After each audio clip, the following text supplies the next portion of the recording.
ভিডিওটি শুধুমাত্র এডুকেশনাল পারপাসের জন্য বানানো হয়েছে। আমি কোনো সেবি রেজিস্টার্ড ফাইন্যান্সিয়াল অ্যাডভাইজার নয়। কেউ যদি বাই অথবা সেল করেন নিজের রিস্কে নিজে করবেন। Good morning traders. তো ডেলি অ্যানালাইসিসে আজকে দেখা যাক মার্কেট কোন দিকে কি মুভমেন্ট করতে চাইছে, কোথায় সাপোর্ট জোন, কোথায় রেজিস্ট্যান্স জোন, কোথা থেকে মার্কেট ঘুরতে পারে, সেগুলোই অ্যানালাইসিস করা হবে। চলো আমরা প্রথমে জোনগুলো টেনে নিই 1 ঘন্টা টাইম ফ্রেমে। যদি আমরা চার্টটাকে একটু বড় করে নিই, দেখতে পাবো যে ম্যাক্সিমাম টাইম কোথা থেকে রিজেকশন মেরেছে, মানে কোথায় সাপোর্ট নিচ্ছে, এখনো পর্যন্ত সাপোর্ট জোনটা ব্রেক করতে পারেনি। ঠিক আছে, যদি আমরা ধরি এই যে এখানে তো ম্যাক্সিমাম টাচ ব্রেক করে দিয়েছে। ঠিক আছে, এবার এটা যেহেতু সাপোর্ট জোন আমি তাই সবুজ করে দেবো।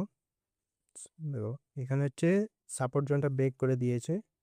যদি আমরা ড্র করি এখানে কি হচ্ছে টোটাল, এখানে যদি একটা মানে পুরোপুরি ব্রেক দেয়, ব্রেক ডাউন করে, তাহলে আবার ফুল ব্যাক যাওয়ার চান্স থাকবে এখান পর্যন্ত। এখানে যদি আমার কনফার্মেশন ক্যান্ডেল পাই তখন কি করবো, আমরা সেল একটা এন্ট্রি করতে পারবো। এবার সেল এন্ট্রি করলে আমাদের কত দূর আমরা টিপি নেবো বা কত দূর টার্গেটটা আমরা রাখতে পারি, সেখানে যদি দেখি আমার প্রিভিয়াস সাপোর্ট কোথায় আছে সেটা দেখতে হবে।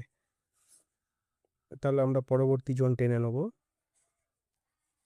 পরবর্তী জোন হচ্ছে এই যে এটা, দেখো এখানে একবার সাপোর্ট নিয়েছিল, ব্রেক করেছে, রেজিস্ট্যান্স নিয়েছে, আবার ব্রেক করার চেষ্টা করেছে, পারেনি, আবার তারপরে ব্রেক করে দিয়েছে, দিয়ে মার্কেট আপসাইড মুভ দিয়েছিল। তার মানে এর পরবর্তী জোন এখানে। মার্কেট যদি ব্রেক করে তাহলে এত দূর আসার চান্স অনেক আছে। জোনটা হচ্ছে 4562 থেকে 4562। এটা গেল ডাউন সাইড। যদি আপ সাইড দেখি তাহলে আমার রেজিস্ট্যান্স কোথায় আছে, এই যে যদি দেখা যায় এটা একটা রেজিস্ট্যান্স জোন। যেহেতু রেজিস্ট্যান্স আমি এটাকে করে নেবো রেড কালার।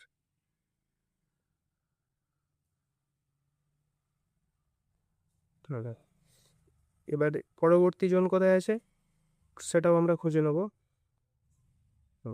মার্কেট এখান থেকে রিজেকশন মেরেছে। যদি আমি আপসাইড দেখতে চাই তাহলে কি করতে পারে, মার্কেট এখানে সাস্টেন যদি না করতে পারে তাহলে কি হবে, এটা হালকা করে এখানে ব্রেকআউট দেবে, এখানে একটা প্যাটার্ন ক্রিয়েট করবে, ডব্লিউ প্যাটার্ন তৈরি করবে, তার নেকলাইন ব্রেক করবে, করার পরে একটা হালকা করে রিটেস্ট দেবে, দিয়ে ফার্স্ট টার্গেট থাকবে আমার এই জোন পর্যন্ত।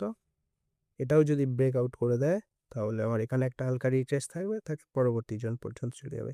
মানে ফার্স্ট টার্গেট, ফার্স্ট জোন হচ্ছে 4723 থেকে 4732, এবং সেকেন্ড জোন হচ্ছে 4762 থেকে 4771।